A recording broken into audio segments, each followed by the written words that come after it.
Valley of the Kings, KV55. The Valley of the Kings, on the west bank of the Nile across from the ancient city of Thebes, is famous as the final resting place of the pharaohs of the New Kingdom. Only one king from this period, Amenhotep IV or Akhenaten, is known to have chosen a different burial site. Akhenaten rejected the worship of Amun, the principal state god of his ancestors, in favor of the sun disk, the Aten. He abandoned Thebes, then the religious capital of Egypt, and moved his government to a virgin site in Middle Egypt known today as El Amarna. It was near this new capital city that he had his final resting place prepared. Akhenaten's tomb is similar in some ways to those built in the Valley of the Kings. It consists of a number of chambers and passages cut deep into the limestone cliffs of a remote valley. It is decorated, however, with unique scenes connected with the worship of the sun god Aten, and with images of the royal family. Akhenaten's beautiful wife, Queen Nefertiti, figures prominently in his tomb decorations, as in much of the art of the Amarna period. Although Akhenaten's tomb at El Amarna was never completely finished, there is little doubt that the king was buried there. After Akhenaten's death, Egypt returned to the worship of the old gods, and the name and image of Akhenaten were erased from his monuments in an effort to wipe out the memory of his heretical reign. In January 1907, the British archaeologist Edward A. Urton discovered another tomb in the Valley of the Kings.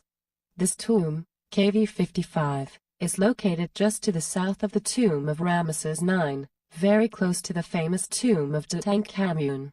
KV55 is small, uninscribed and undecorated, but despite its simplicity it has great historical value, because it is also connected with the royal family of El Amarna. The contents of KV55 offer some clues to who the mystery mummy might have been.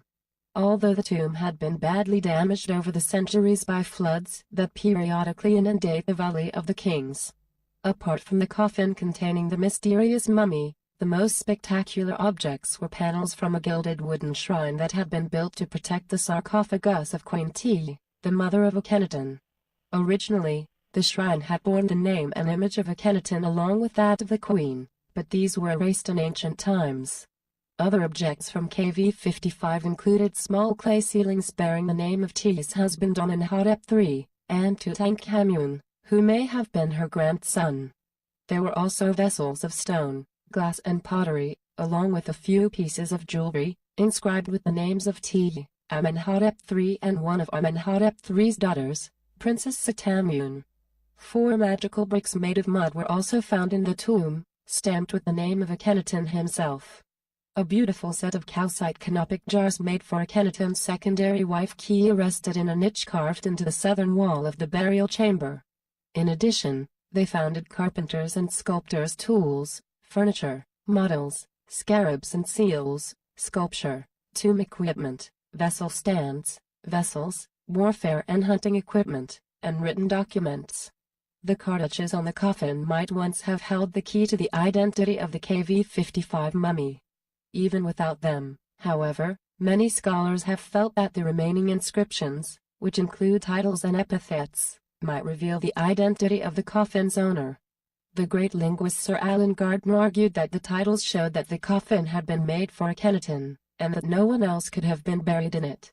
Other scholars, however, have noted that the inscriptions were altered at some point, and it has been suggested that the coffin's occupant might not be its original owner. The French scholar Georges de Récy thought that it might originally have been made for Queen Tiye, and then altered,